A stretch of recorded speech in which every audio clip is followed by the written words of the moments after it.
There was a slew of upstate jazz musicians that were just brilliant.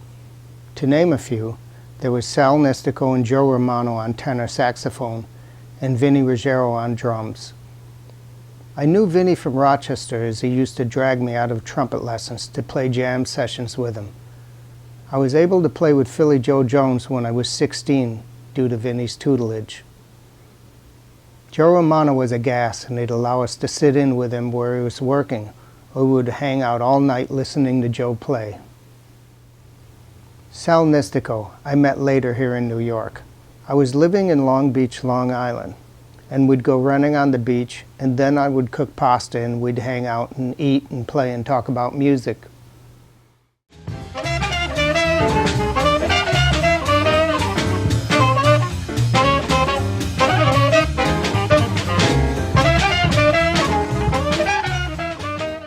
Sal told me you should be able to arpeggiate any chord going up or down regardless of the pitch you are playing on, and showed me this exercise for practicing with major scales.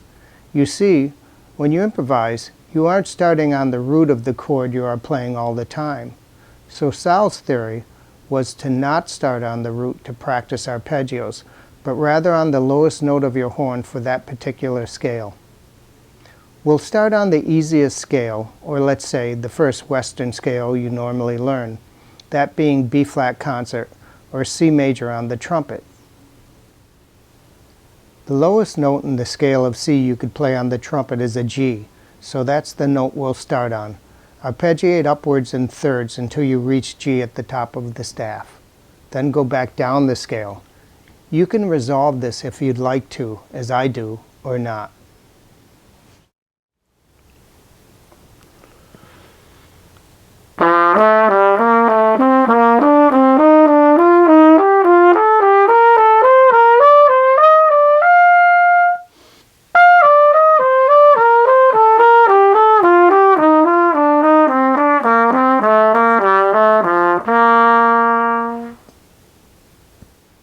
After you do this with the C scale, you do this with the F scale.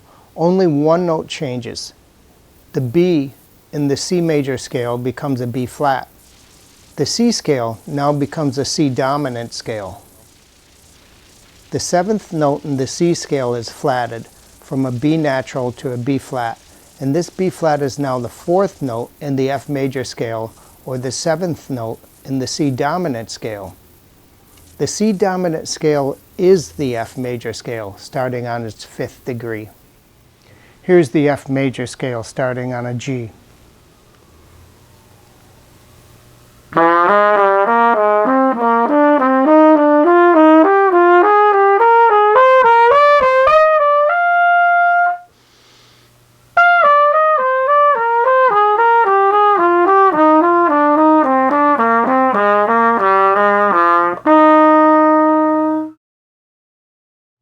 And now in B flat major.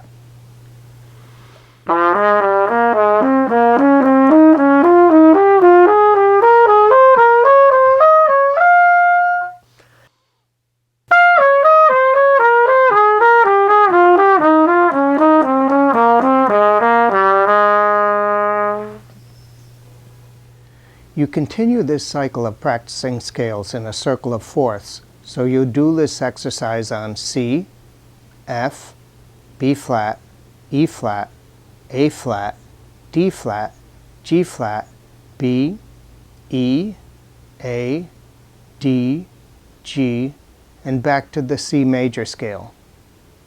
For the next part of this lesson, you may want to refer to my video on the major modes and their corresponding chords, if you haven't seen it, or if you'd like to review anything.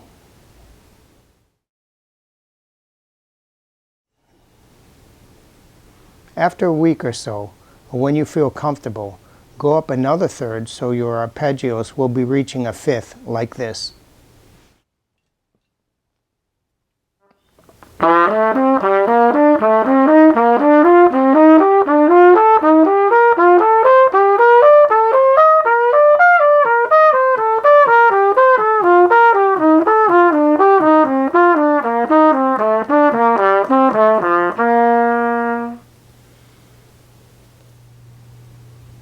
little trick to this is to know where your starting point is regarding to 1 major, 2 minor, 3 minor, 4 major, 5 dominant, 6 minor, 7 half diminished, and back to 1 major.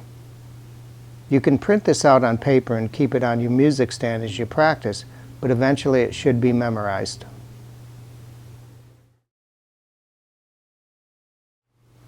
After a week or so, you add another note to the arpeggio, so you are reaching a 7th. Using the B natural scale, the lowest note in B natural is F sharp. F sharp is the 5th degree in a B major scale, so you'll be playing the 5 dominant or F sharp dominant.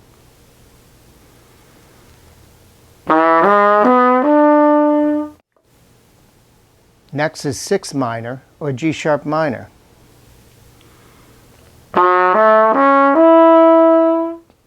And then 7 half diminished or A sharp half diminished.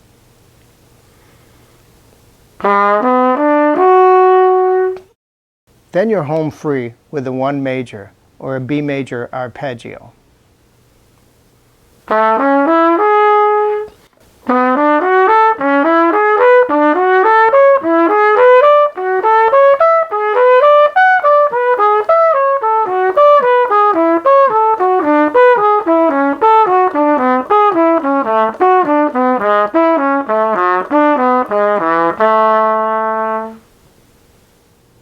I even have my students verbally speak the arpeggios as they practice, just as I did, but that's your preference. An important thing to remember is a B major scale has an E natural in it as you do this exercise, unlike F sharp major and C sharp major, which do not contain an E natural. Now I'll do it in the scale of C.